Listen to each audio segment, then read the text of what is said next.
నేను మీ కాకినాడ కేటీఆర్. అందరికీ ఉగాది శుభాకాంక్షలు.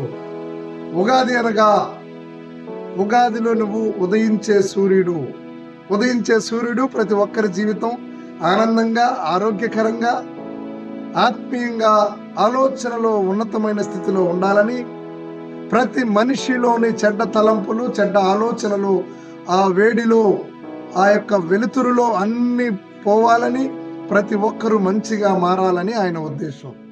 రెండవదిగా అంటే మన పెద్దలు చెప్పిన మాట, తింటే గారెలు తినాలి లేకపోతే రామాయణం వినాలి అన్నట్లు ఆ గారెలోని మధురత్వం మన శరీరంలోనికి వెళ్ళి మంచి శక్తినిస్తుంది. ఆ గింజలు, గట్టిగా ఉన్న గింజలు దంచబడి, పిండి చేయబడి, ఆయిల్లో ఫ్రై చేయబడి మన నోట్లో నానుతాయి. మంచి ప్రోటీన్ శక్తినిస్తాయి. అందులో ఉన్నటువంటి అనేక రుచులు మన శరీరానికి మంచి శక్తినిస్తాయి. అంటే ఉగాది యొక్క ముఖ్య ఉద్దేశము మంచి శక్తిమంతుడిగా దినదినము వృద్ధి పొందాలని. ఉగాది యొక్క మరొక ముఖ్య ఉద్దేశము షడ్రుచులు, అన్ని రుచులు మన జీవితంలోనికి రావాలి.